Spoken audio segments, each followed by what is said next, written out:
पंडित राम मराठे, देवगंधर्व भास्करबुवा बखले यांचे परात्पर शिष्य, संगीत कलानिधी मास्टर कृष्णराव यांचे पट्टशिष्य आणि बालगंधर्वांचे निस्सीम भक्त पंडित राम मराठे.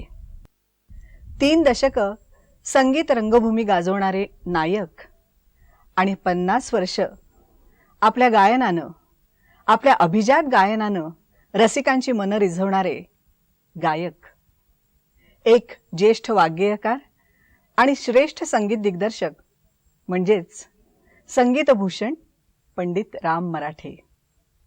ग्वाल्हेर, जयपूर आणि आग्रा या 3ही घराण्यांच्या गायकीची वैशिष्ट्ये आत्मसात करून त्यात स्वतःच्या प्रतिभेचा रंग मिसळून स्वतःची अशी स्वतंत्र शैली सिद्ध करणारे जोड रागांचे आणि मैफिलींचे बादशहा पंडित राम मराठे. त्यांचं मूळ गाव रत्नागिरी जिल्ह्यातलं कळंबुशी. तिथून मराठे कुटुंब स्थायिक झालं ते पुण्यात सदाशिव पेठेतल्या खुन्या मुरलीधराजवळच्या खऱ्यांच्या वाड्यात. याच वाड्यात 23 ऑक्टोबर 1924 या शुभ दिवशी रामभाऊंचा जन्म झाला. त्यांच्या वडिलांचं नाव होतं पुरुषोत्तम पंत आणि आईचं नाव मथुराबाई. पुरुषोत्तम पंतांची पुण्यातच केशवाश्रम या नावाची खानावळ होती. यावरच या कुटुंबाचा चरितार्थ चालला होता. अगदी लहानपणापासूनच रामभाऊंना गाण्याची आणि तबला वाजवण्याची विलक्षण आवड होती. वयाच्या 6व्या वर्षी त्यांच्या वडिलांनी त्यांना भावे स्कूलमध्ये घातलं. पण शाळेतही त्यांचं हे गाण्याचं वेळ अजिबात कमी झालं नाही. हातात अभ्यासाचं पुस्तक, पण ते वाचण्यासाठी नाही, त्यावर ठेका धरून गाणं म्हणण्यासाठी. स्वयंपाकघरातले डबे घेऊन त्यावर ठेका धरायचा आणि गाणं म्हणायचं, हे तर नेहमीच होतं. त्यांची ही गाण्याची आवड बघून त्यांच्या वडिलांनी त्यांना पंडित गोविंदराव देसाई यांच्या गोपाल गायन समाज इथे घातलं. रामभाऊंची मोठी बहीण अक्का ही देसाई गुरुजींच्याकडेच गाणं शिकत होती. मग रामभाऊ तिच्याबरोबर तबल्याचा ठेका धरायला लागले. नंतर त्यांचं तबल्याचं शिक्षण आंबेडकर गुरुजी यांच्याकडे रीतसर सुरू झालं.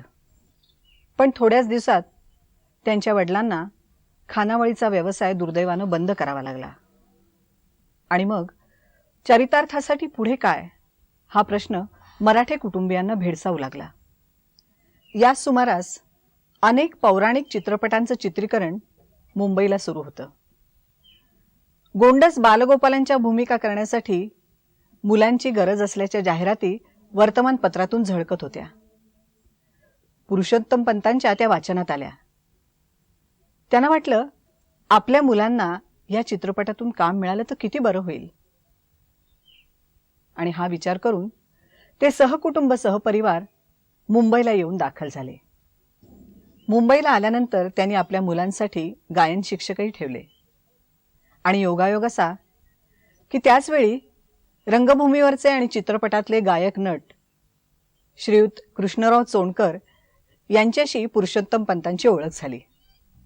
चोंडकरांनी छोट्या रामला स्टुडिओत बोलावून घेतलं आणि सर्वांच्या समोर त्याची परीक्षा घेतली. त्या छोट्या रामनं न घाबरता आणि गोड आवाजात म्हटलेलं गाणं ऐकून दिग्दर्शक एकदम खुश झाले.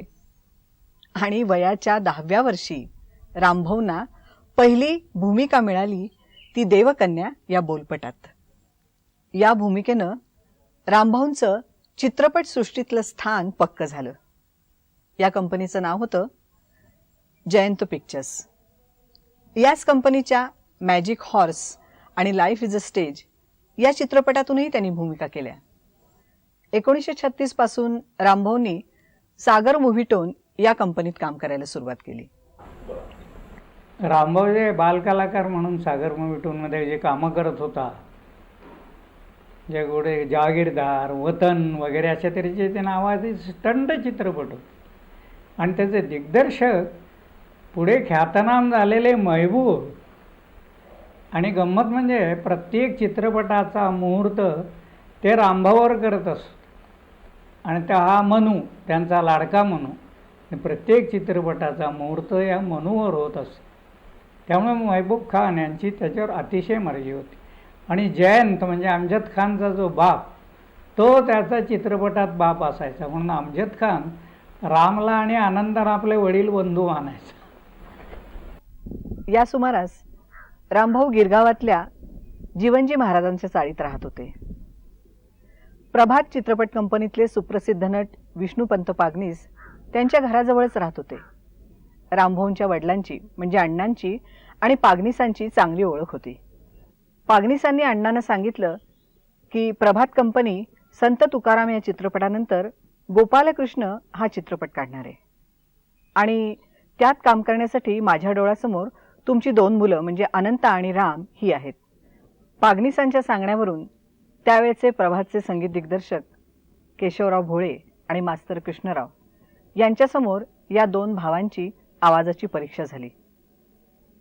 त्यावेळी त्यांनी अमर ज्योती या चित्रपटातलं एक पद म्हणून दाखवलं होतं. ते पद ऐकल्यानंतर रामभाऊंची कृष्णाच्या भूमिकेसाठी निवड पक्की झाली, ती 200 रुपये पगारावर.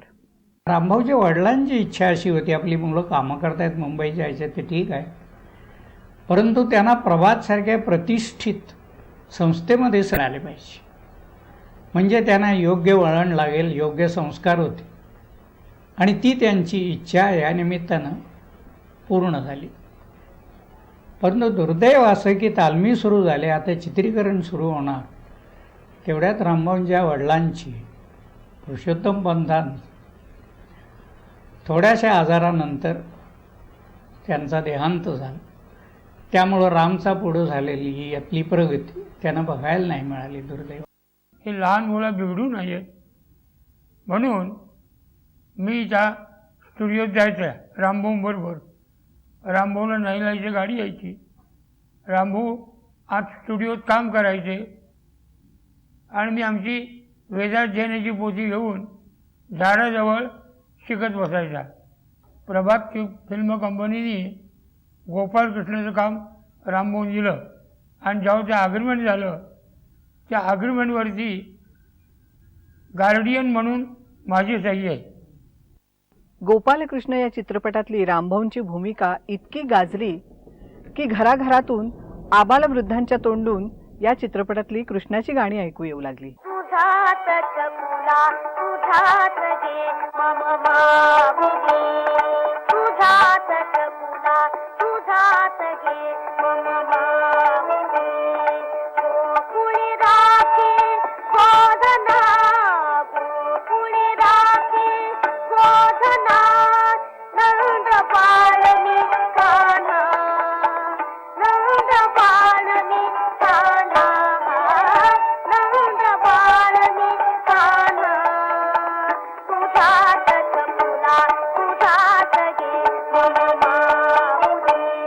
त्या रामभाऊ येथेच डेक्कन जिमखान्यावर राहत होता. त्याला पायी यायला लागू नये म्हणून दिग्दर्शक फत्तेलालने त्याला एक सायकल घेऊन दिली होती.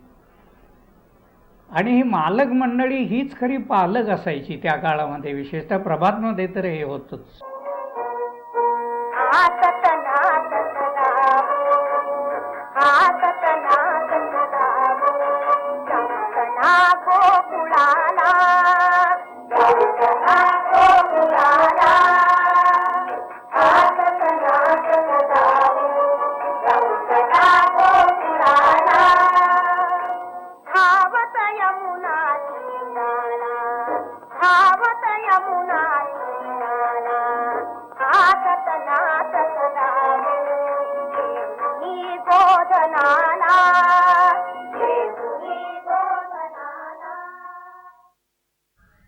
या गोपालकृष्ण चित्रपटानं रामभाऊंना अगदी दिगंत कीर्ती मिळवून दिली. या चित्रपटानंतर रणजित मूव्हीटोनच्या संत तुलसीदास आणि प्रभातच्या माणूस या चित्रपटात त्यांनी काम केलं. पुढे जो शांताराम बापूंचा माणूस हा चित्रपट निघाला आणि त्याला सांगितलं इथलं संतोष भवन आहे, तिथं जाऊन ते हॉटेलची पोरं फडका कसा मारतात, ते ऑर्डर कशी आणतात, हे सगळं तू बघून ठेवत. त्याच्यामध्ये तो 8 कप बशांची एक चवड घेऊन येतो, दांडगेच्या दांडगे. ते गाणं जे होतं तारर नाव नाव, ते इतकं रामभाऊ छान म्हणत असे त्यावेळेला. तारर नाव नाव, तारर नाव नाव, ताराव तार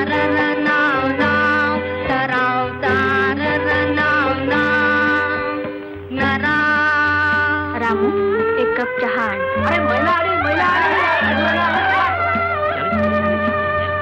जना नारन लाला लपला नारन लाला लपला तरसा फलाला लाफार परारा लाफार परारा तारारा नाव नाव तारारा नाव नाव ताराव.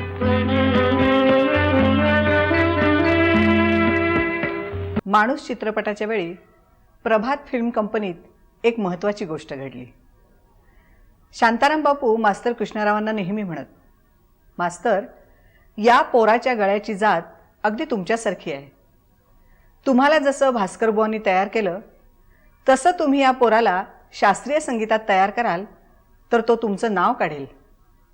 आणि या बोलण्यातून रामभाऊंनी मास्तरांकडे शिकायचं ठरलं. मग गुरुगृही राहणं, त्यांची सेवा करणं आणि मग विद्या संपादन करणं, या परंपरागत प्रथेप्रमाणे रामभाऊंची मास्तरांकडे गाणं शिकायला सुरुवात झाली. सनातन नाद हा भगवाना साधू जना पहावे, साधू जना पहावे, फुलवित ज्ञानत अचरित ज्ञान. सनातन नाद हा भगवाना नादनी नादे नाल नावदे, नादनी नादे नाल नावदे, नादनी नादे नादनी नादे नाल नावदे, शिलघे विषय गाना, शिलघे विषय गाना. सनातन नाद हा भगवाना. त्यातच दुर्दैवानं रामभाऊंचा आवाज फुटला. लहान वयात भरपूर नावलौकिक झालेला, पण गाता मात्र येत नव्हतं. त्यामुळे रामभाऊ हताश झाले. गळा काम देत नाही या विचारानं वैतागून त्यांनी शेंदूर खाऊन आवाज कायमचा बंद करायचं ठरवलं. एक दिवस मला असं आठवतं की त्यांच्या वडिलांचं श्राद्ध झालं, त्यांनी केलं आणि आम्ही संध्याकाळी ते आई म्हणाले, आता हे सगळं काय असतं ना पानं बिणं, ती सगळी आता तुम्ही नदीवर जाऊन टाकू. आणि आम्ही चाललो आणि गजानन बुवा सायकलवरनं तिकडनं आले. काय राम यशवंता कुठे चालला आहेत? नाही म्हणाले, आज वडिलांचं श्राद्ध होतं ते. राम म्हणाले, तुझ्या डोक्यात काहीतरी खळबळ चालली आहे, तू काहीतरी चिंतातूर दिसतोयस. नाही हो म्हणाले बुवा. नाही म्हणाले, शपथ सांग तुझ्या डोक्यात काहीतरी आहे. आणि रडले रामभाऊ. बुवा म्हणाले, फार गळ्याने त्रास दिला हो बुवा. मी खरं सांगू का, हे यशवंताला आत्ता माहिती नाही आहे, माझ्या खिशात शेंद्राची पुडी आहे म्हणाले. मी ती हे टाकून शेंदूर खाणार होतो. बुवाने एक शिवी हसडली. अरे मूर्तिमंत मेहनतीचा पर्वत तुझ्या समोर आहे आणि म्हणतोयस माझ्यावर प्रेम आहे? चला घरी, आणती पुढे. पंडित गजानन बुवांच्या बोलण्याचा परिणाम रामभाऊंच्यावर झाला आणि कठोर मेहनत करून आपला गळा आपल्या काबूत आणण्याचे प्रयत्न त्यांचे सुरू झाले. रामभाऊ पुणे सोडून मुंबईला आले. भाऊजींचा जेव्हा आवाज फुटला तेव्हा अनंतराव त्यांना असं म्हणाले, मला खूप सिनेमातली कामं वगैरे आहेत आणि भाऊ तुझा जरी आवाज फुटला असला तरी तू अजिबात घाबरून जाऊ नकोस, मी तुझ्या मागं उभा आहे, मी सिनेमात काम करीन, घर संसार सगळा चालवीन आणि नंतर तू गायला जा, तू गाणं शिक. विष्णुपंत पागनीसांनी पंडित वामनराव सडोलीकरांना रामभाऊंना गाणं शिकवण्याची विनंती केली आणि रामभाऊंची मंद्र साधनेची मेहनत सुरू झाली. रोज अगदी पहाटे 4-4:30 उठून रामभाऊ वामनरावांच्याकडे जायचे. 3-3.5 तास कसून वामनरावांच्या देखरेखीखाली ही मंद्र साधना चालायची. वर्षभर ही मेहनत सुरू होती. हळूहळू आवाज ताब्यात यायला लागला आणि आपण गाणं शिकू शकू हा विश्वास रामभाऊच्या मनात दृढ झाला. या कष्टाच्या काळात रामभाऊंचे पाठचे भाऊ अनंतराव त्यांच्या मदतीला आले. त्यावेळी त्यांचे सीता स्वयंवर आणि रामशास्त्री हे चित्रपट खूप गाजत होते. त्यांनी घरची आघाडी सांभाळल्यामुळे रामभाऊंना शांत चित्तानं मेहनत करता आली. यानंतर मास्टर मनोहर बर्वे यांच्याकडे रामभाऊंचं पद्धतशीर शिक्षण सुरू झालं. मी बर्वे साहेबांना दादांना विचारलं, म्हटलं बुवा असं असं केशवराव भोळेंनी मला चिठ्ठी दिली. बुवा म्हणाले मी अवश्य शिकून, पण त्यांनी अट घातली की दुपारी 4 ते 8 आमचे क्लासेस घ्यावे लागतील आणि मी विनामूल्य शिकवीन, मला कसली अपेक्षा नाही आणि मी रात्री 10 वाजायच्या पुढे तालीम देईन. असं मी तिथे शिकवत पण होतो, म्हणजे गायन शिक्षकाचंही काम करत होतो. घरी यायचं, जेवायचं. रात्री 10 पासून त्यांनी भूप राग मला शिकवला. पुष्कळ अनेक राग शिकवले, ते काही अप्रचलित राग पण चांगले शिकवले आणि ते मनापासून तालीम देत असत. काही वेळेला 10 ते 12 काय 12:30 काय शिकवायला लागले, म्हणजे त्याला भान राहत नसे. याच काळात बर्व्यांचे मेहुणे आणि भास्करबुवांचे शिष्य काळेबुवा यांची तालीम रामभाऊंना मिळाली. त्यामुळे रागाची बढत, वादी संवादीचं रागातलं स्थान, त्यांचं महत्त्व आणि रागाची रसिकांपुढे आकर्षक मांडणी हे रामभाऊंना शिकायला मिळालं.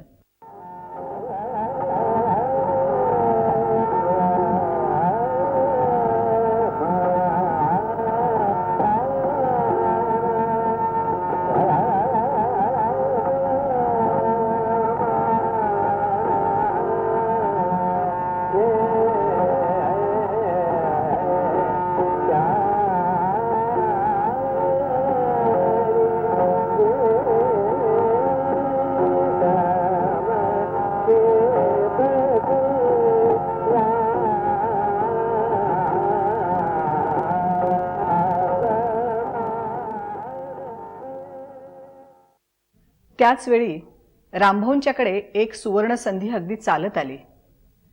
ब्राह्मण सेवा मंडळात बालगंधर्वांचं गाणं ठरलं होतं. त्यावेळेला बालगंधर्व बडोद्याला होते आणि काही कारणानं ते तिथेच अडकले होते. तशी तार आयोजकांना कार्यक्रमाच्या दिवशी सकाळी मिळाली. आता काय करायचं, कुणाला गायला बसवायचं ऐनवेळी?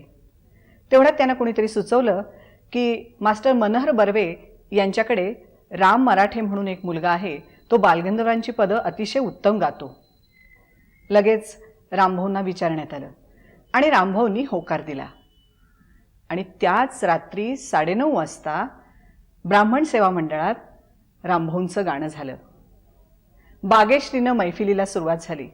मग ठुमरी, मग धावत येई सख्या यदुराया, मध्यंतरानंतर अडाणा आणि मग बालगंधर्वांची पदं. भैरवी संपल्यानंतर श्रोते अगदी भारावून गेले होते. इतकी रंगतदार मैफिल झाली ती. आणि त्या एका रात्रीत ढंगदार गवई म्हणून रामभाऊ प्रसिद्ध झाले.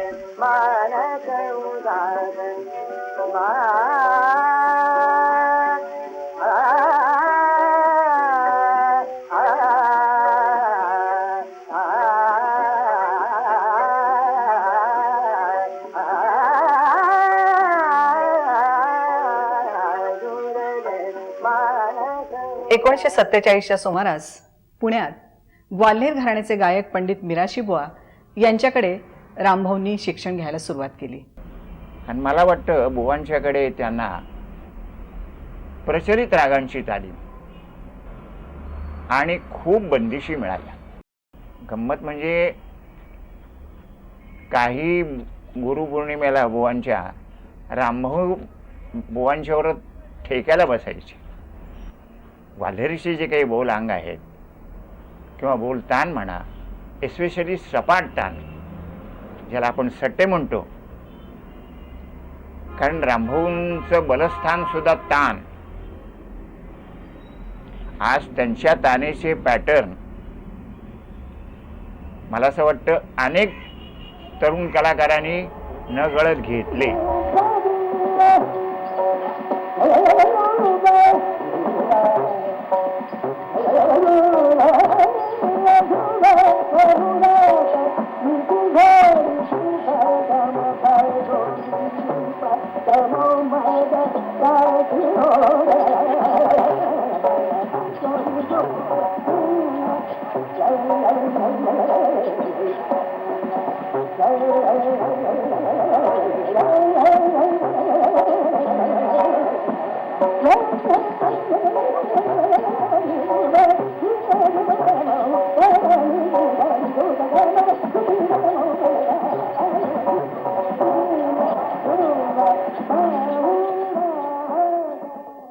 शिकारपूरला रामभाऊंच्या गाण्याचे कार्यक्रम झाले आणि विलक्षण योगायोग असा की शिकारपूर, कराची अशा मैफिली करत असतानाच भास्कर बुवांचे शिष्य मुबारक अली यांची रामभाऊंची भेट झाली. रामभाऊ बुवांच्याच परंपरेतले आहेत हे कळल्यानंतर मुबारक अलींनी त्यांना अगदी भरपूर गाणं ऐकवलं. या त्यांच्या गाण्याचा रामभाऊंवर फार खोलवर परिणाम झाला. सुरेख अस्थायी अंतरा भरणं, स्वरांचे गुच्छ करून ते खुलवणं, चमत्कृतीजन्य तानांची फिरत करताना मूर्छना करणं, या गोष्टींनी रामभाऊंच्या गाण्यात एक विलक्षण रंग भरला.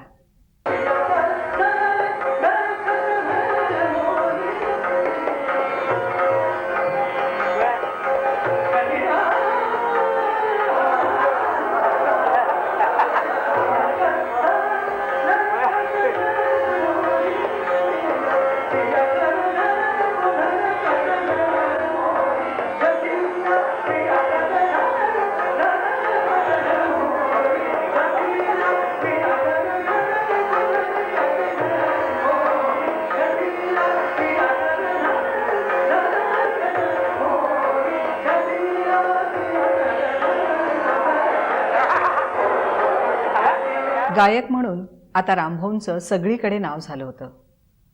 दादरच्या लतीफ हाऊसमधलं रामभाऊंचं घर त्यांचे हितचिंतक, भक्त आणि गवयांनी गजबजू लागलं.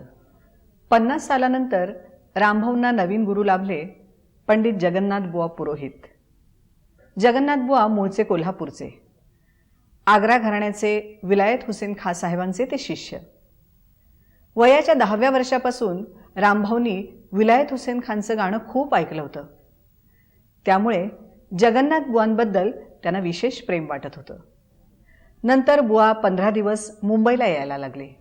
त्यावेळी त्यांच्याकडे वसंतराव कुलकर्णी, माणिक वर्मा, यशवंत बुवा, CR व्यास, निळकंठ बुवा अभ्यंकर असे कलाकार गाणं शिकायला यायला लागले होते. त्यानंतर जगन्नाथ बुवा मुंबईला स्थायिक झाले. ते रामभाऊंच्यामुळेच. बुवांचं गाणं लयप्रधान तर होतंच, पण भावप्रधानही होतं. त्यामुळेच रामभाऊंना त्या गाण्याचा विशेष मोह पडला होता. बुवांसारखा विद्वान गुरु त्यांना लाभला होता. त्याला जशी गुरुदक्षिणा द्यायला हवी होती तशीच रामभाऊंनी दिली, त्यांचं गाणं रसिकांपर्यंत पोचवून.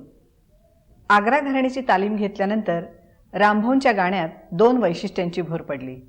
एक म्हणजे बोलतान आणि दुसरं म्हणजे लयकारी. तालावर त्यांचं जबरदस्त प्रभुत्व होतं. त्यामुळे लयीशी आडवळणानं खेळत ते मैफिल आपल्या ताब्यात घेत असत.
जगन्नाथ बुवांचं आणि रामभाऊंचं जमण्याचं आणखी एक कारण म्हणजे रामभाऊंना तबला अगदी व्यवस्थित समजला होता. लहानपणी ते उत्तम तबला शिकले होते. त्यानंतरच्या काळात शमसुद्दीन खाँ साहेब, अल्लारखा साहेब, तिरखमा साहेब, सामता प्रसाद यांचा तबला त्यांनी मनमुराद ऐकला होता. त्याच्यामुळे ते सोलो फार छान वाजवायचे. मी ऐकलेलं आहे त्यांचं. पण ह्याच्याबद्दल एक गोष्ट सांगण्यासारखी आहे की रामभाऊ हे बिहार म्हणजे बनारस, पाटणा वगैरे ह्या तिकडे त्यांचे कार्यक्रम बरेच होत असत. तर एकदा ते बनारसला होते. तर तिथे ते जे तिथले तबलजी असत तर ते तिथे ऐकायला यायचे ह्यांचा तबला. आणि तबला म्हणजे काय, ते आले की म्हणायचं पंडितजी ओ रेला बजाइये, म्हणजे खास करून अनोखे लालजी. आता ते स्वतः अतिशय मोठे तबलजी होते तरीसुद्धा ते दर दिवशी यायचे आणि त्यांना सांगायचे की पंडितजी ओ रेला बजाइये. तो रेला ऐकून ते जायचे आणि असं 7 दिवस चाललं होतं. एकदा पंडित अनोखेलाल आजारी असताना रामभाऊनी त्यांच्या आग्रहावरून उस्ताद थिरकवा साहेबांचा सोलो त्रिताल अगदी हुबेहूब दायाबायातून काढला होता. तबल्याचा असा जबरदस्त अभ्यास असल्यामुळे कुठल्याही नामांकित तबलजीबरोबर 2 हात करायला ते नेहमीच तयार असत. रामभाऊ वाग्गेयकार होते. स्वतः बंदिशी बांधण्याची नजर दिली तीही जगन्नाथ बुवांनी. जोक्कंस हा एक रामभाऊंचा फार आवडता राग होता. काहे करत बर जोरी मोसू, काहे करत बर जोर, अशी एक जोक्कंसमध्ये केलेली आहे.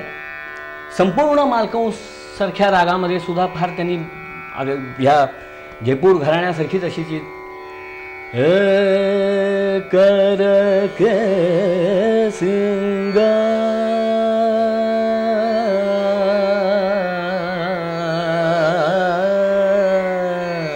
बर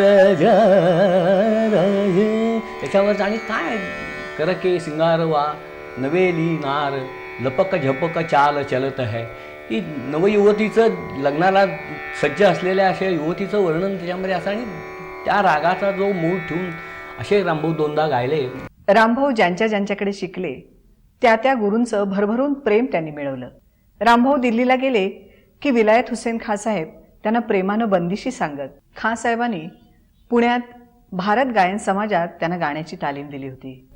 भारत गायन समाजामध्ये आबासाहेब मुजुमदारांची 75वी होती आणि त्यावेळेला विलायत हुसेन खाँसाहेब आकाशवाणीच्या कार्यक्रमाकरता म्हणून ऑडिशन बोर्डावर होते. ते तिथे ऑडिशन घेण्याकरता पुण्याला राहिले होते आणि आमच्या घरी त्यांचा मुक्काम होता. रामभाऊंनी लगेच आपले सगळे कार्यक्रम रद्द करून 12 दिवस पुण्यात मुक्काम टाकला होता. सकाळ संध्याकाळ आमच्याकडे ते यायचे. तिथेच विलायत हुसेन खाँसाहेबांनी त्यांना नटबियाची तालीम दिली. मास्तर कृष्णरावांनीही 67-68 साली रामभाऊंना शिकवायला सुरुवात केली आणि भरपूर विद्या दिली. मग रामभाऊ काय करायचे की 2 कार्यक्रमामध्ये जेव्हा अंतर असेल तेव्हा आधी तारखा देऊन ठेवायची. मग आता कोणकोणत्या त्यांना चिता शिकवायच्या ते लिहून त्याची यादी करायची. हे काम माझ्याकडे असायचं आणि मी, माझा भाऊ सुधीर, रामभाऊ असे आम्ही तिथे तिघं जायचो. नदिया पार करो, पंचम मालकंस, हिंडोल बहार, देवसाग, मंगलतोडी वगैरे अशा अनावट रागातल्या चिजा त्यावेळेला मास्तरनी रामभाऊने शिकवल्या.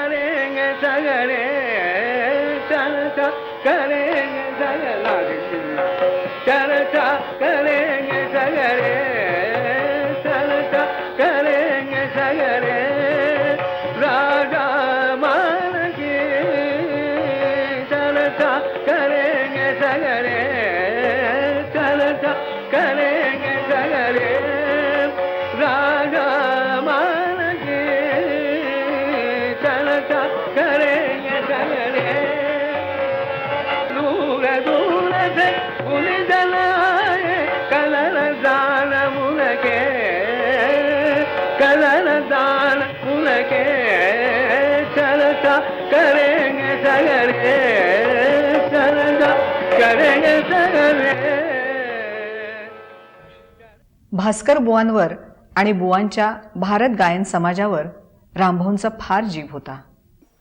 सुधीरची त्यांची जानपहचान जास्त झाली.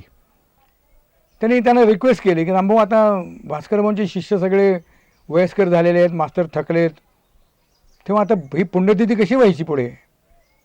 मग म्हणले भारत गायन समाजात तुम्ही काय येत नाही, यावर्षीपासून येतो म्हणले. 23 वर्ष ही रामभाऊनी जी वचन दिलं होतं ते पाळलं. सखी मोरी प्रीतम सखी मोरी प्रीतम चारे को सखी मोरी प्रीतम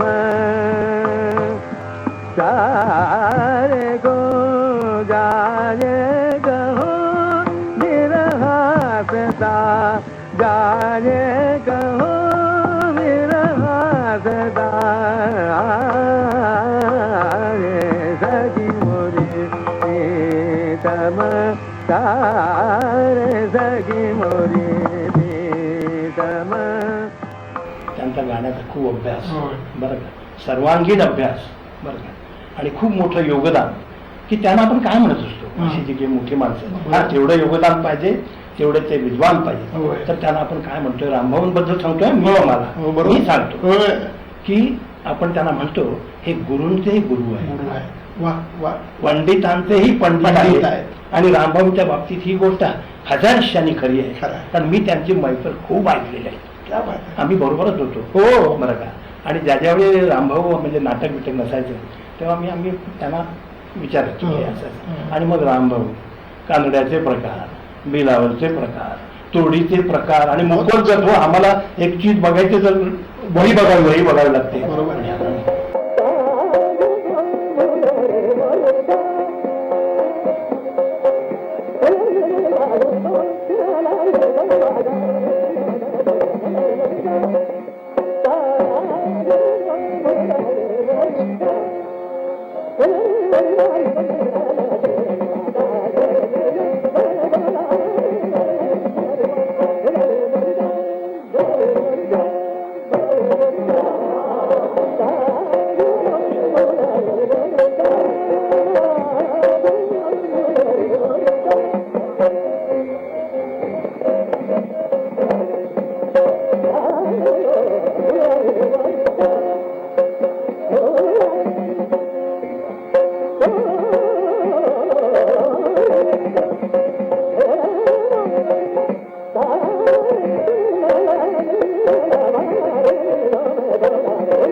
रामभाऊंकडे गाणं शिकणं म्हणजे एक 5 गवयांकडे गाणं शिकण्यासारखं महत्त्व असलं मला वाटतं. जर परफॉर्मन्स आणि परफॉर्मन्समधला स्टॅमिना असा जर विषय घेतला तर मला असं वाटतं रामभाऊ आज जिथे सर्व साधारण कलाकारांचा प्रोग्राम जिथे संपतो, इंटरवल नंतर गाऊन जिथे संपतो तिथे त्यांचा इंटरवल होत असे. अहो एक कलाकार साधारण दुसरा किंवा तिसऱ्या रागामध्ये त्याचं तेच पण यायला लागतं. हा गायक राम मराठे गात असताना कायम वाजवणाऱ्यांपासून ऑडियन्समधल्या प्रत्येक व्यक्तीपर्यंत तो नवं काहीतरी देत होता. की रामभाऊंच्या बरोबर सहवास हा एक शिक्षणाचा भाग मी समजत आलो आहे. जोड रागाचा विचार केला तर मला असं वाटतं की जोड राग या नावच रामभाऊंबरोबर जोडलं गेलेलं आहे. जोड राग त्यांच्यासारखे तर कोणी ऐकवले नाही. हिंडोल बहार, बसन बहार, जोन भैरव भटियार, जोकोंस असे अनेक राग, बसंती केदार काय गायलेत की ह्या रागांच्या आठवणी बरोबर रामभाऊंचं आठवण घेतलं.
संगीत रंगभूमीवरचा नट फक्त नाटकातच गाऊ शकतो, मैफिलीत गाऊ शकत नाही, असा अनेक जाणकारांचा गैरसमज रामभाऊनी आपल्या गाण्यानं दूर केला. पाटण्याला गाणं होतं, आम्ही देशपांड्यांकडे उतरलो होतो. रामभाऊंच्या मनाचा मोठेपणा की देशपांडे तेव्हा राजबंदी म्हणून तुरुंगात होते आणि विजुताई म्हणजे त्यांची पत्नी घरी होती, पण रामभाऊनी त्यांच्या घरीच उतरलो आम्ही. जरी ते नव्हते तरी विजुताईंच्या घरी उतरलो आणि निघताना वर्षाचं सामान भरून आम्ही निघालो. म्हणजे हा किती वेगळेपणा आहे. पण आम्ही तुरुंगात गेलो. मग तर तुरुंगामध्ये त्यांचं ते म्हणाले, देशपांड्यांचं मन सगळं इकडे होतं, तुरुंगात होते तरी. तर ते म्हणाले की काय गायलात? तर आम्हा म्हणाले मी मालकंस गायलो. तर म्हणाले का मग सबरंग ती त्यांनी म्हणून दाखवली, मुद्दाम त्यांनी ती म्हणून दाखवली. ती म्हटल्यानंतर मागे तुरुंग अधिकारी उभा होता, आम्हाला कळलंच नाही. तर ते म्हणले की अहो हे गावनाच काय ऐकवतात, सगळ्यांना ऐकवा, उद्या तुमचं इथेच गाणं. तर रामभाऊ निवड घातली, कैदी समोर असेल तर मी गाईल, नाही तर नाही. आणि ते गाणं इतकं अप्रतिम जमलं की कैद्यांच्या शिवाय डोळ्यातनं पाणी यायला लागलं. गंगा म्हणजे स्वरगंगेला भेटायला डोळ्यातल्या गंगा आल्या. आणि त्यांनी सांगितलं की आज इतकं सुरेख गाणं झालं आहे. आम्ही उठलो त्या सरांनी ते वातावरण नाहीसं आणि माझ्या लक्षात आलं की तुरुंगाच्या कठोर भिंतीसुद्धा बालकंसच्या कोमल भिंती होऊन गेल्या. पंजाबहून एकदा जलंधरला जाऊन, अमृतसर जलंधरला जाऊन हरिवल्लभमध्ये गाऊन आले. तर त्याच्या आल्यानंतर आम्ही विचारलं काय तिकडे कसं काय झालं. काय म्हणले, भास्करबुवा जिथं ज्या खोलीमध्ये उतरायचे त्या खोलीमध्ये त्यांनी मला उतरवलं होतं. माझ्या म्हणल्या अंगावर असे रोमांच उठला, काय आनंदाचं काही वर्णन करू शकत नाही म्हणजे. आणि नंतर म्हणले मी त्या कॉन्फरन्समधले शेवटी गायला बसलो आणि सगळं गाणं झाल्यानंतर मी देखो मोरवी चुरिया करके गैया ही भैरवी सुरू केली. एक म्हणले समोर वृद्ध माणूस बसला होता. एकदा हसता यंत्रणा म्हणून जाणार फिरसे पंडितजी असं म्हणले. त्यांनी मला 7-8 वेळा देखो मोरवी म्हणायला लावलं आणि गाणं चालू असताना असा तो घळघळ तर म्हणला आज पंडितजी की याद आई असं म्हणले तो मला म्हणला. आणि गाणं झाल्यानंतर त्यांनी स्वतःच्या हातातली अशी हिऱ्याची अंगठी मला म्हणले अशी नजर म्हणून दिली. गिरगावातल्या ब्राह्मण सभेत गाण्याची परंपरा भास्करबुवा आणि मास्तर कृष्णरावांच्या नंतर रामभाऊनी चालू ठेवली. रामभाऊंचं गाणं ऐकायला त्यांच्या गुरूंच्या गाण्याप्रमाणेच खूप गर्दी व्हायची. नंतरच्या काळात त्यांच्या सर्वत्र अखंड मैफिली होऊ लागल्या. सोयीची वेळ आणि वेळेची सोय झाली की रामभाऊ मैफिलीचं आमंत्रण स्वीकारायचे. मैफिलीतून उठले की रंगभूमीवर, आणि रंगभूमीवरचं काम संपलं की पुन्हा मैफिलीसाठी तयार, असं सतत चालायचं. पण दोन्ही ठिकाणी त्यांचं गाणं कधीही कंटाळवाणं झालं नाही. दिवसातून अगदी 3-3 मैफिली करून सुद्धा रामभाऊनी प्रत्येक वेळी रसिक श्रोत्यांचा विचार करून त्यांना अगदी खिळवून ठेवलं.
दादरच्या श्रीकृष्ण बोर्डिंगचे मालक छोटबा गोखले गाण्याचे अतिशय शौकीन होते. साधारण 1950चा सुमार. या श्रीकृष्ण बोर्डिंगमध्ये रामभाऊ एकदा गायला बसले होते. शेजारच्या खोलीत गणपतराव बोडस होते. सुरुवातीला ते खोलीत पडून आपलं गाणं ऐकत होते, पण मग मात्र त्यांना राहावे ना. ते एकदम बैठकीतच येऊन बसले आणि गाणं ऐकताना त्यांनी मनाशी निश्चय केला की काहीही झालं तरी या रामभाऊला नाटकात काम करायला लावायचंच. आणि मग साहित्य संघाच्या डॉक्टर भालेरावांना त्यांनी ही गोष्ट सांगितली. त्यावेळेला जे मुंबईला डॉक्टर भालेराव नाट्य महोत्सव करीत असत मरीन लाईन्सला, आणि गणपतराव बोडस संगीताचे नाटकाचे दिग्दर्शक असत. तर आणि म्हणाले, अरे बा तुमच्यासारख्या मुलांनी नाटकात जर काम केलं नाही, उत्तम तुम्ही गाता, तर ही संगीत रंगभूमी जिवंत कशी राहायची, तर तू काम कर म्हणाले. म्हणून त्याने मला ओढलं आणि मी सहोदरमध्ये पहिल्यांदा कृष्णाचं काम केलं. मग ही भूमिका त्यांनीच मला बसून दिली. मानापमान म्हणजे धैर्यधर असं एक एक एक त्यांच्या मार्गदर्शनाने आली. म्हणजे वा क्या भार, एवढा मोठाच मनुष्य.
मानापमानही गणपतरावांनी बसवून घेतलं आणि त्या नाटकातली रामभाऊंची धैर्यधराची भूमिका विलक्षण गाजली. गणपतराव बोळस तालीम देताना पहिल्यांदा अर्थ विचारायचे.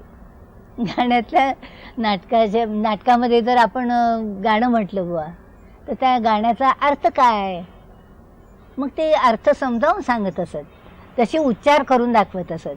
गणपतराव बोळस तालीम देत आहेत तर दुर्गाबाई खोटे, वनबालाबाई आणि डॉक्टर भालेराव, आप्पा पेंडसे ही सगळी मंडळी तालीम बघायला यायची. हे पहा, आता ती तिथली चौकी या बागेतच आणतो.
एकदा आमच्या मराठी रंगभूमीचा नांदेडला प्रयोग होता.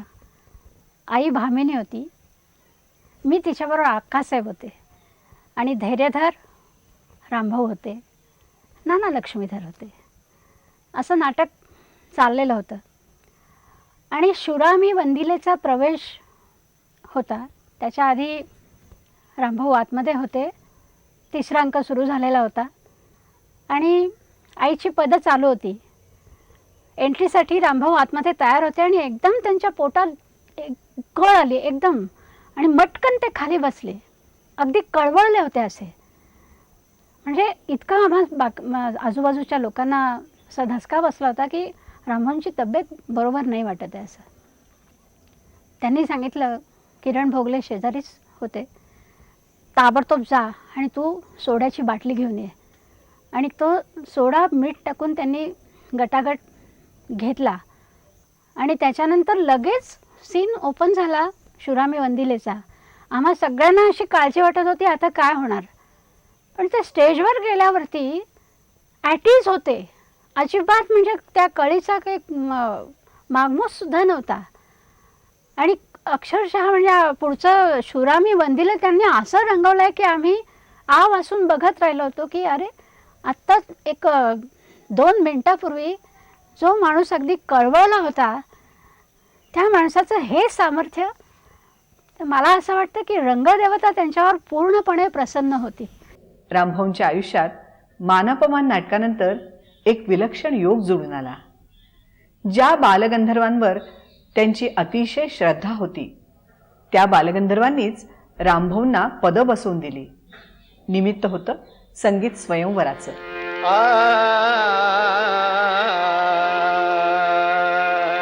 गुरु सुरस गोकुळे, गुरु सुरस गोकुळे, राधिका मिरवली, राधिका मिरवली, कृष्णा जवळी बाळी, कृष्णा जवळी बाळी, गुरु सुरस गोकुळे.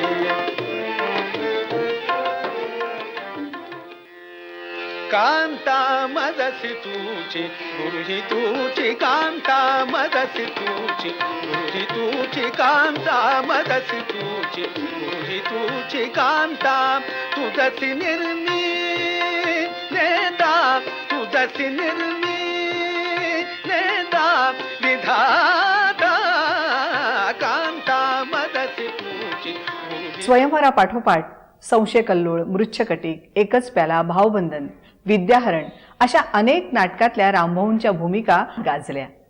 1960 साली रंगभूमीच्या पडत्या काळात विद्याधर गोखले यांनी किर्लोस्करी वळणाची पण आधुनिक संगीतप्रेमी रसिकांना आवडतील अशी संगीत नाटकं लिहिली. बहुश्रुतता, कवित्व, प्रदीर्घ व्यासंग, पत्रकारिता, उर्दू आणि संस्कृत भाषेवरचं विलक्षण प्रभुत्व, सहज, सूचक, समयोचित अशा लिखाणासाठी सरसावलेली त्यांची लेखणी, अंगी उपजत असलेलं संगीताचं आणि नाटकाचं प्रेम या सर्वांमुळे संगीत रंगभूमीचं पुनरुज्जीवन झालं. त्यांचं पहिलं नाटक संगीत सुवर्णतुला. संगीतभूषण पंडित राम मराठे म्हणजे माझे गुरु, आम्ही त्यांना बाबा म्हणतो.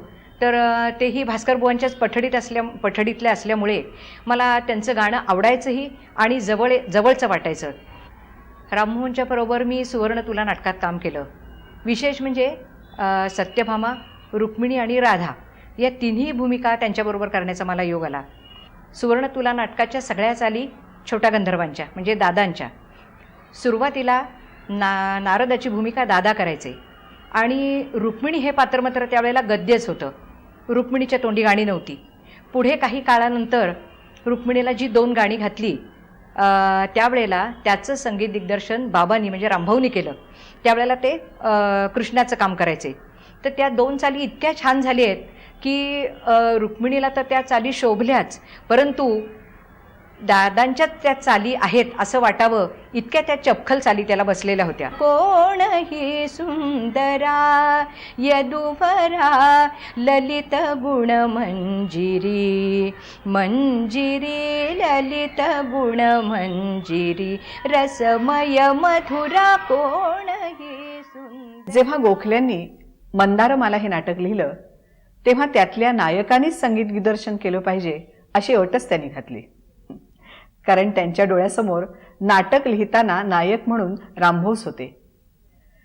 या नाटकात रामभाऊनी मंदारचं काम तर उत्कृष्ट केलंच, पण संगीत सुद्धा ऐश्वर्य संपन्न दिलं.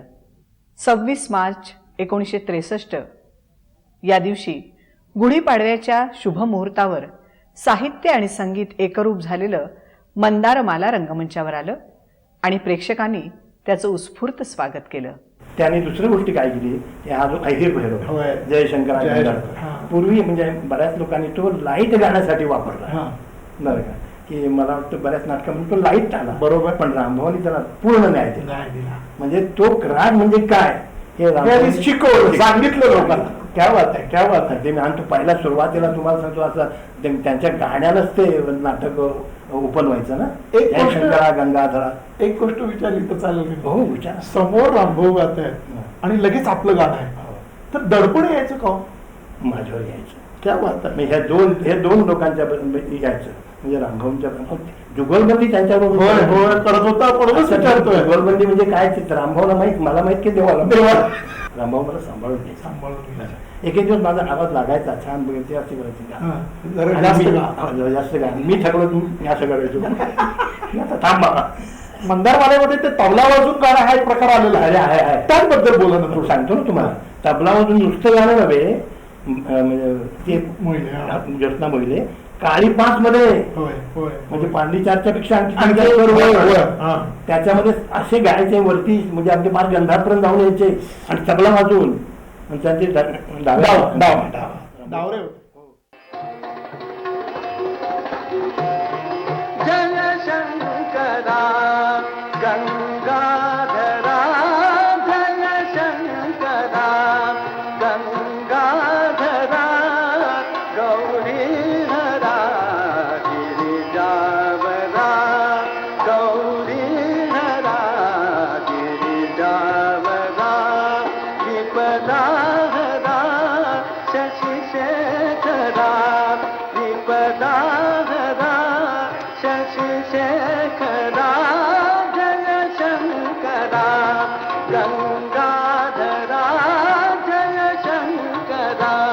विद्याधर गोखलेंच्या नाटकांनी स्वयंवरचं सुवर्णयुग पुन्हा एकदा मराठी रंगभूमीवर अवतरलं. गोखल्यांनी एके ठिकाणी म्हटलंय, मंदारमाला आणि मेघमल्हार या माझ्या नाटकांच्या लेखनकालात मला रामभाऊंच्या समृद्ध गान भंडाराचा अनुभव आला.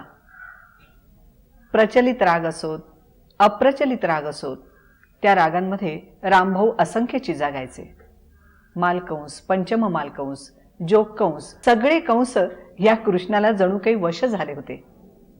नियकी तोडी असो, मंगल तोडी असो, नाहीतर बहादुरी तोडी असो, स्वरसौंदर्याची गुढी रामभाऊ सारख्याच कुशलतेनं उभारणार.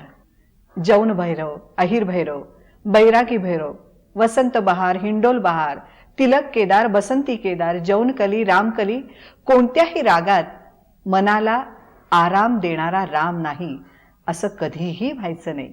मंदारमालेनंतर मेघमल्हार, रंगात रंगला श्रीरंग या नाटकांनाही रामभाऊंनी संगीत दिलं होतं. जी भूमिका ज्या नटाला असेल, गायक नटाला, पात्राला, त्या गायक नटाला मी गायला लावत होता की त्याच्या गायाचा धर्म काय, मग तुझे कुठे राग झालेले आहेत. उगीच आपलं काहीतरी अप्रचलित राग द्यायचा आणि त्याला स्टेजवरती त्याची भंबिरी उडवायची, अशा तऱ्हेचं मी कधी केलं नाही. तो सांगायचा बाबा माझे अमुक अमुक राग तयार आहेत, मग त्या रागाला त्याच्या गळ्याला जी सूट होईल किंवा भूमिकेला या दृष्टिकोन ठेवून त्याला चालविली.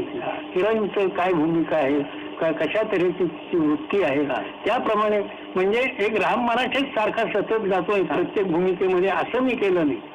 प्रत्येक पात्र निर्णय 3 पॅटर्न लोकांना ऐकायला मिळत असेल. सई सागराचा जन्म कसा झाला, या गाण्याचा जन्म असा झाला की अण्णा म्हणाले बाकी सगळे भजन आलंय, नंतर अभंग आलाय, ओवी आले, भूपाळी आले, पण इथे एक जागा आहे की तिथे एक गाणं करून द्या. हे सागरा नीलांबरा, हे सागरा नीलांबरा, रत्नाकरा सुखकारा, रत्नाकरा सुखकारा, हे सागरा नीलांबरा.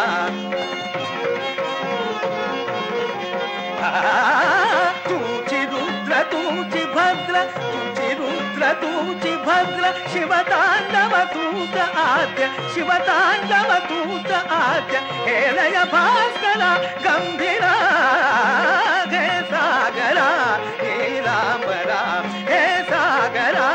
विद्याधर गोखल्यांचं जय जय गौरीशंकर हे नाटक ललित कलादर्श या संस्थेने 14 ऑगस्ट 1966 या दिवशी रंगभूमीवर आणलं. संगीतकार होते ज्येष्ठ चित्रपट संगीत दिग्दर्शक श्रीयुत वसंत देसाई.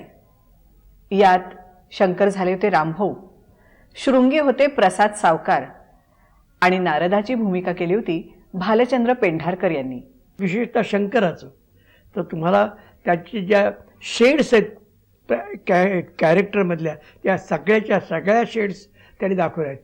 शंकर शांत, तांडव नृत्य किंवा मिश्किलपणा, गाण्याचा भाव, या सगळ्या गोष्टी त्यांनी शंकरामध्ये ज्या नाटककारांनी लिहिल्या आहेत वा न लिहिल्या आहेत, या सगळ्या त्यांनी स्वतःच्या कल्पनेने त्या सगळ्या उतरवलेल्या आहेत.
रामभाऊ नट होते, गायक होते, तसेच ते उत्तम नकलाकार सुद्धा होते. तो एक किस्सा आठवला आमच्या होळीतला.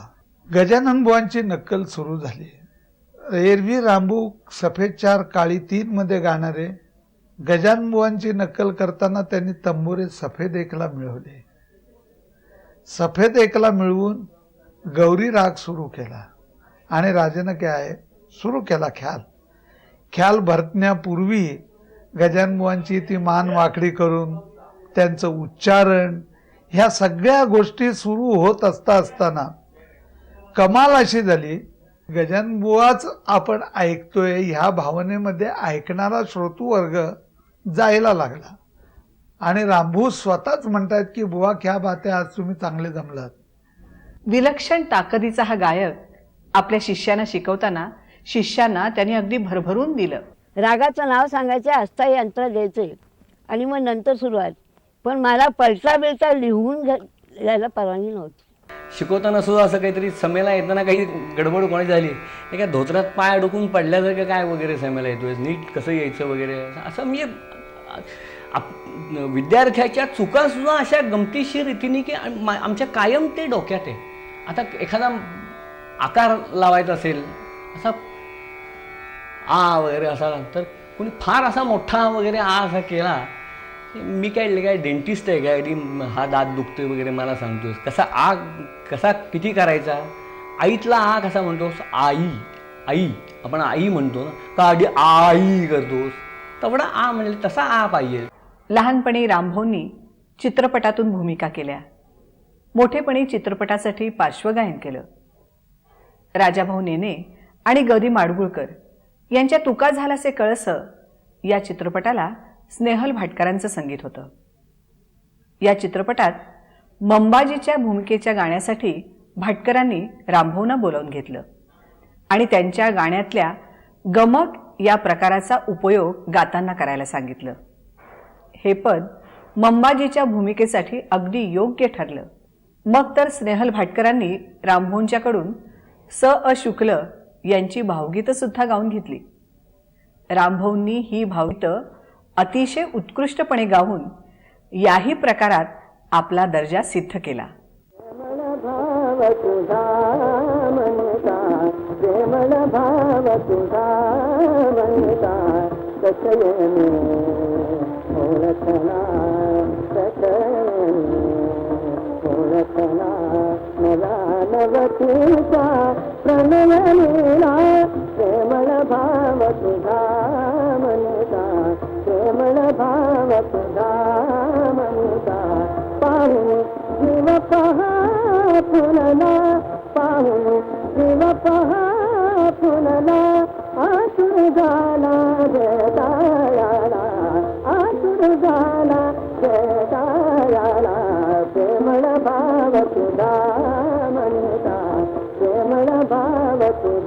रामभाऊंनी एवढी प्रसिद्धी मिळवली, नाव कमावलं, पण मराठे कुटुंबातली कर्त्या पुरुषाची जबाबदारी त्यांनी कधीही झटकली नाही.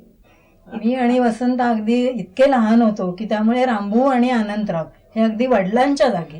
स्वाती, बैठकीला जाण्यापूर्वी आजीच्या फोटोला, आजोबांच्या फोटोला नमस्कार करायचे. झालेला सत्काराचा पहिला हार आजी आजोबांच्या फोटोला. मला असं वाटतं त्यांची गायत्री मंत्रावर खूप श्रद्धा होती. त्यांनी आपली मुलं आणि भावाची मुलं असा भेदभाव कधीही केला नाही. किंवा मी भावजाई घरात आहे म्हणून ती लोक आहे असं कधीही ते वागलेले नाही आमच्याजवळ. मी जेवायला बसायची तेव्हा आमच्या पूर्वीच्या काळची माणसं, आमच्या सासूबाई खूप दरामजया होत्या, म्हणजे जुन्या काळच्या, तर ते म्हणायचे, आई तिला पण जेवायला बसू दे, चक्का टांगल्यासारखी उभी नको, बस. षष्टब्दी पूर्तीचा जेव्हा कार्यक्रम झाला, बेबे त्या तू होतीस, आपण सगळेजण गेलो होतो. झाले युवती मनाला जो वन्समोर मिळाला, मामा पेंडसे वगैरे सगळे आले होते. आत्ताचे मुख्यमंत्री सुशील कुमार शिंदे त्यावेळेला ते अर्थमंत्री होते, तेही स्वतः आलेले होते त्या कार्यक्रमाला. आणि हार्ट अटॅक येऊन गेला होता. इंटरव्हल झाल्यानंतर आत गेल्यानंतर तिघे भाऊ एकमेकांच्या गळ्यात गळा घालून रडले आणि 1 कप चहा तिघांनी वाटून घेतला की का आज आपल्या सगळ्यांच्या कष्टाचं चीज झालं, भाऊचं हे झालं. आणि मुख्य म्हणजे आजपर्यंत कुठच्याही कलाकाराची तुला पैशानी झालेली नाही, ती यांची तुला 60व्या ह्याच्याकडे पैशानी केलेली होती. रामभाऊंच्या चाहत्यांनी, रसिकांनी रामभाऊंचा 60वा वाढदिवस मोठ्या दिमाखात साजरा केला. अध्यक्ष होत्या गान तपस्विनी मोगूबाई कुर्डीकर. अनेक मान्यवरांनी या समारंभाला हजेरी लावली. त्यावेळी रामभाऊंची तुला केली ती रुपयांच्या नाण्यांनी आणि त्यांना 25,000 रुपयांची थैली अर्पण केली. रामभाऊ इतके दानशूर की त्यांनी ही रक्कम शेगावच्या गजानन महाराजांच्या सेवेसाठी अर्पण केली. आणि विशेष म्हणजे ही बातमी कधीही वृत्तपत्रांमध्ये झळकली नाही. एरवीही त्यांनी उजव्या हाताने केलेलं दान डाव्या हाताला सुद्धा कधी कळत नसे. पदर मोड करून मोडकळीला आलेले कितीतरी संसार या उदारांच्या राजानं उभे केले. त्यांच्याबद्दलची एक हकीकत अशी आहे की गोपीनाथ सावकार यांनी मृच्छकटिकचा एक दौरा गोव्यामध्ये ठरवलेला होता. त्यांनी ज्या एका मोठ्या कलाकाराला सांगितलं होतं, त्यांनी आयत्या वेळेला त्यांना तार केली की मी काही येऊ शकत नाही. आणि आयत्या वेळेला ही तार आल्यावरती गोपीनाथ सावकार अक्षरशः म्हणजे अगदी हतबल होऊन गेले. आणि त्यावेळी त्यांनी सहज रामभाऊंना भेटले ते आणि त्यांनी सांगितलं की असा असा दौरा होता, ह्या कलाकाराला आम्ही तारखा दिल्या होत्या पण त्यांनी नाही म्हणून सांगितलं आहे. त्यावेळेला रामभाऊ काविळीच्या आजारातनं उठलेले होते. खरं म्हणजे त्यांना दौरा करणं काही बरोबर नव्हतं. डॉक्टरांनी सांगितलं होतं आता कुठे दौऱ्यावर जाऊ नका. पण त्यांनी असं बघितलं की आपला एक नाट्य व्यावसायिक संकटात आहे. हे पाहिल्यावर त्यांनी कोणतीही म्हणजे तिथे तडजोड काहीच नाही, कोणताही मागे पुढे बघितलं नाही आणि ते त्या दौऱ्यावर गेले. तो दौरा पार पडला आणि अक्षरशः गोपीनाथ सावकारांचे हे उद्गार आहेत की मी कातड्याचे जोडे करून जरी रामभाऊंच्या पायात घातले तरी हे ऋण फेटणारं नाही. कोणत्याही गावाला गेलं की तिथल्या स्नेही मंडळींच्या घरी जाऊन त्यांची विचारपूस करायची. त्यांची काही अडचण असेल तर त्यांना मदत करायची. हे नेहमीच आणि अगदी सहज घडायचं. हा गुप्त निधी जर एकत्र केला असता तर ठाण्याच्या नादब्रह्मसारखे आणखी 10 बंगले सहज उभे करता आले असते. त्यांच्या या स्वभावामुळे ते जगन्मित्र बनले. मित्रांचा, चाहत्यांचा फार मोठा परिवार त्यांनी भारतभर मिळवला. रामभाऊंना नामदार सका पाटलांच्या हस्ते संगीतभूषण, शंकराचार्यांच्या हस्ते संगीत चूडामणी, नाट्य परिषदेचं बालगंधर्व पारितोषिक, संगीत नाटक अकादमीचा नाट्य संगीतासाठीचा पुरस्कार असे अनेक मानसन्मान मिळाले.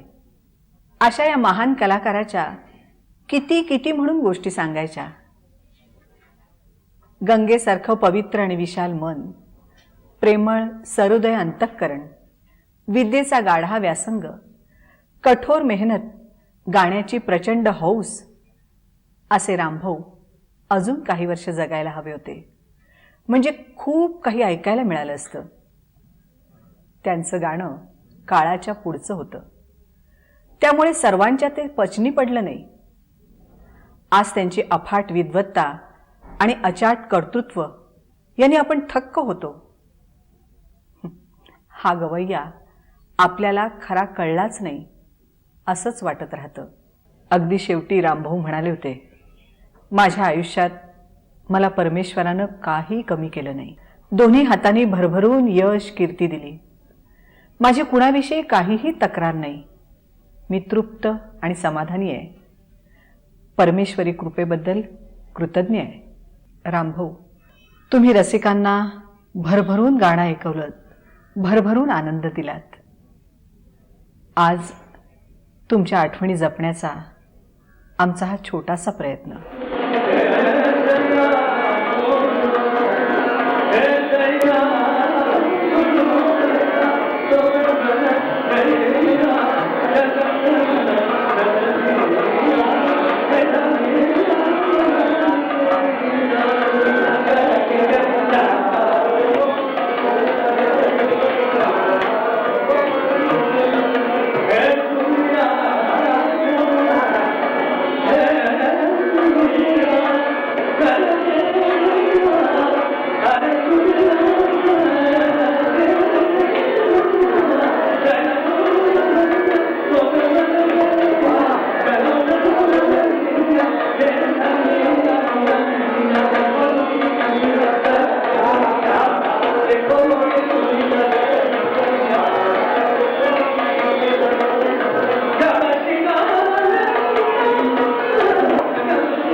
आम्ही सगळीकडे विश्व म्हणजे थोडं सोळा बनारसला काय पंजाबमध्ये काय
Thank you.